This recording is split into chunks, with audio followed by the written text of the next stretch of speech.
जादुई परी अपने कटे हुए पंखों को देखकर बहुत रोती है, क्योंकि उसे ये चीज नहीं पता थी कि वो जिससे सबसे ज्यादा प्यार करती थी वही उसको धोखा देगा। दूसरी तरफ स्टीफन मेलिफिसेंट के पंख लेकर राजा के पास आता है। राजा भी ये देखकर बहुत खुश होता है और अपने वादे को पूरा करते हुए स्टीफन की शादी अपनी बेटी के साथ करवाकर किंगडम का राजा स्टीफन को बना देता है। थोड़े समय बाद स्टीफन के यहाँ पर एक बेटी का जन्म होता है, जिसके चलते किंगडम में बहुत जोर शोर से सेलिब्रेशन चल रहा था। हालांकि मेलिफिसेंट भी स्टीफन से अपने धोखे का बदला लेना चाहती थी, इसलिए वो स्टीफन के दरबार में आती है और स्टीफन की बेटी को विश करते हुए कहती है कि तुम बहुत प्यारी हो, लेकिन जैसे ही तुम 16 साल की हो जाओगी वैसे ही तुम्हारे एक सुई चुभेगी, जिससे कि तुम्हारी डेथ हो जाएगी और मेरा बदला पूरा हो जाएगा। स्टीफन ये सुनकर डरते हुए मेलिफिसेंट से कहता है कि तुम मेरा बदला मेरी बेटी से क्यों ले रही हो, लेकिन वो उसकी एक भी बात नहीं सुनती और वहाँ से चली जाती है। स्टीफन इस बात से बहुत परेशान हो जाता है और 3 छोटी छोटी परियों को बुलाता है और कहता है कि तुम मेरी बेटी को यहाँ से कहीं दूर ले जाओ। और राजा अपनी बेटी को 3 छोटी छोटी परियों को देते हुए कहता है कि इसे यहाँ से कहीं दूर ले जाओ और जब तक ये 16 साल की नहीं हो जाती इसे यहाँ लेके मत आना। इसीलिए वो तीनों परियां प्रिंसेस को अपने साथ एक जंगल में ले जाती है, लेकिन मेलिफिसेंट अपने बदले की आग के चलते वो भी वहाँ पहुँच जाती है और प्रिंसेस को डराने की कोशिश करती है, लेकिन प्रिंसेस तो उसे देखकर उल्टा हंसने लगती है, जिससे कि मेलिफिसेंट का दिल पिघल जाता है और वक्त के साथ साथ प्रिंसेस पूरे 15 साल की हो जाती है। हालांकि अब तक मेलिफिसेंट और प्रिंसेस की अच्छी दोस्ती हो जाती है और बिल्कुल माँ बेटी की तरह दोनों साथ रहती थी और साथ ही खेलती थी। जब एक दिन प्रिंसेस सो रही होती है तो मेलिफिसेंट अपनी पूरी पावर के साथ उसका श्राप वापस लेने की कोशिश करती है, लेकिन वो उसका श्राप वापस नहीं ले पाती। अगले दिन मेलिफिसेंट प्रिंसेस को बताती है कि उसके पास पहले बहुत अच्छे पंख हुआ करते थे, लेकिन तुम्हारे फादर ने धोखे से मेरे पंख काट दिए और इसी वजह से मैंने तुम्हें श्राप दिया। प्रिंसेस ये सुनते ही रोते हुए अपने पापा के पास आती है, लेकिन उसके पापा को उस पर बहुत गुस्सा आता है, क्योंकि वो अपने 16वें बर्थडे से एक दिन पहले ही किंगडम में आ जाती है। इसलिए राजा उन तीनों परियों पर बहुत गुस्सा होता है और अपनी बेटी को जादुई परी के श्राप से बचाने के लिए एक कमरे में बंद कर देता है। जैसे ही प्रिंसेस सुई को छूती है वो एक गहरी नींद में चली जाती है और अब वो उस श्राप से तभी मुक्त हो पाएगी जब उसे उसका सच्चा प्यार मिलेगा। ये सब चीजें देखकर राजा बहुत परेशान होता है। दूसरी तरफ मेलिफिसेंट को भी काफी दुख हो रहा होता है, इसीलिए वो उस लड़के से मिलती है जो कि कुछ दिन पहले प्रिंसेस से मिला होता है। उसे लगता है शायद ये प्रिंसेस का सच्चा प्यार हो और वो उसे अपने वश में करके प्रिंसेस के पास ले आती है, लेकिन वो लड़का उसका सच्चा प्यार नहीं था, क्योंकि वो प्रिंसेस को जगाने की बहुत कोशिश करता है, लेकिन वो नहीं जागती और ये सब देखकर मेलिफिसेंट रोने लगती है और रोते हुए उससे कहती है कि तुम्हें बहुत याद करूंगी, मुझे तुम्हारी स्माइल हमेशा याद आएगी। ये कहकर मेलिफिसेंट उसके माथे पर किस करती है और वहाँ से जाने लगती है, लेकिन तभी उसे पीछे से प्रिंसेस की आवाज आती है, यानी कि प्रिंसेस का सच्चा प्यार और कोई नहीं बल्कि मेलिफिसेंट ही होती है। और वो मेलिफिसेंट से कहती है कि मैं तुम्हारे साथ जंगल में रहना चाहती हूँ, इसलिए मेलिफिसेंट उसे अपने साथ ले जाने लगती है, लेकिन तभी पीछे से स्टीफन के लोग उन पर लोहे का जाल डाल देते हैं जो कि परियों को जला देता है। मेलिफिसेंट बहुत कोशिश करती है, लेकिन वो इस जाल से नहीं निकल पाती। तभी वहाँ पर मेलिफिसेंट का दोस्त ड्रैगन बन के आ जाता है और चारों तरफ तबाही मचाते हुए मेलिफिसेंट को आजाद कर देता है। लेकिन मेलिफिसेंट आजाद होती है उसी समय वहाँ पर स्टीफन आ जाता है, जो अपने सैनिकों के साथ उसे चारों तरफ से घेर लेता है, जिसे देखकर मेलिफिसेंट डर जाती है, क्योंकि इन सब ने लोहे की शील्ड पहन रखी थी और उसे समझ में आ जाता है कि यहाँ से उसका बचना नामुमकिन है। तभी दूसरी तरफ प्रिंसेस को मेलिफिसेंट के पंख नजर आ जाते हैं, जो कि उसके ही पापा ने धोखे से काट दिए थे और वो पंख मूव कर रहे थे। इसीलिए प्रिंसेस बिना सोचे समझे उन पंखों को आजाद कर देती है। वो पंख खुद ब खुद मेलिफिसेंट के साथ जाके लग जाते हैं, इसीलिए वो अपने पंखों के साथ पहले की तरह उड़ने लगती है, लेकिन राजा ने उसको जंजीर से पकड़ रखा था, इसलिए मेलिफिसेंट भी राजा को लेकर ही हवा में उड़ जाती है। लेकिन वो अभी भी स्टीफन से प्यार करती थी, इसलिए वो उसे नीचे नहीं गिराती और महल में ही छोड़ देती है। लेकिन स्टीफन भी मौका देखकर उस पर अटैक कर देता है और उसके पंखों को पकड़ लेता है, जिस वजह से दोनों ही महल से नीचे गिरने लगते हैं। और जैसे ही ये दोनों जमीन से टकराने वाले होते हैं, मेलिफिसेंट अपने पंखों को खोल लेती है और उड़ जाती है, लेकिन इस वजह से स्टीफन जमीन पर गिरकर मर जाता है। हालांकि मेलिफिसेंट को अभी भी दुख हो रहा था, क्योंकि वो उससे आज भी प्यार करती थी। इसी के साथ हम अगली सुबह देखते हैं कि मेलिफिसेंट प्रिंसेस को उसी जंगल की रानी बना देती है जो उसे बहुत पसंद। जैसे ही प्रिंसेस को जंगल की रानी बनाया जाता है, उसी समय कुछ लोग जादुई जंगल में आते हैं जहाँ पर मेलिफिसेंट और प्रिंसेस रहती थी। वो वहाँ पर आकर कुछ जादुई क्रिएचर को चुराने लगते हैं, लेकिन तभी मेलिफिसेंट वहाँ आ जाती है और इनमें से 2 आदमियों को पकड़ लेती है। लेकिन इन्हीं में से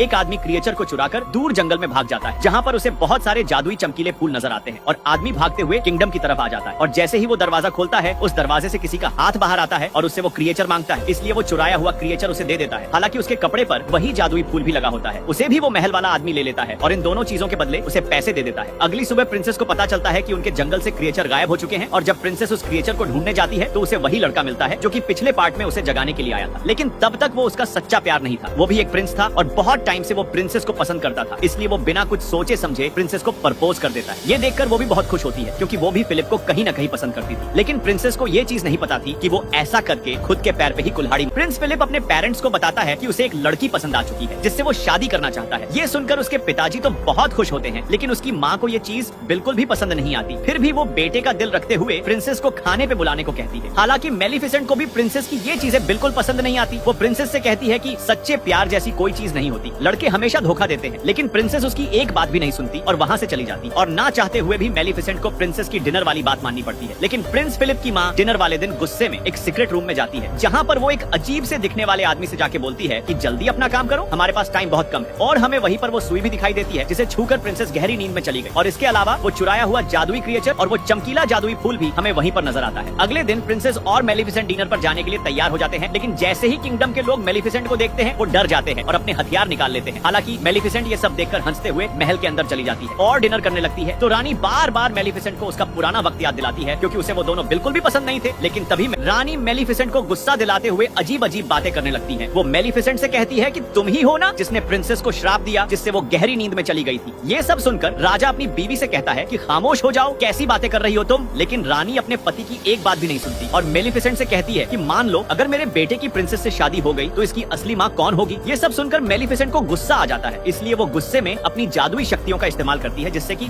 सभी दूर जाकर गिरते हैं। और ये सब चीजें देखकर रानी डरते हुए राजा के पीछे छिप जाती है। लेकिन तभी राजा नीचे गिर जाते हैं। रानी रोते हुए मेलिफिसेंट से कहती है कि तुमने ही राजा को श्राप दिया है, जिससे कि ये गहरी नींद में चले गए। ये सब देखते हुए प्रिंसेस मेलिफिसेंट से कहती है कि तुम क्यों सबको गुस्से में श्राप देती रहती हो। मेलिफिसेंट उससे कहती है कि मैंने राजा को कोई भी श्राप नहीं दिया है। फिर भी प्रिंसेस मेलिफिसेंट की बातों पे यकीन नहीं करती और उसी समय राजा की सेना मेलिफिसेंट पर अटैक करने के लिए वहाँ आ जाती है। हालांकि मेलिफिसेंट प्रिंसेस से पूछती है कि क्या तुम मेरे साथ चलोगी, लेकिन प्रिंसेस उसके साथ जाने से मना कर देती है। और जब मेलिफिसेंट वापस जा रही होती है, तभी एक लड़की लोहे की गोली से उस पर हमला कर देती है। Subscribe for next part.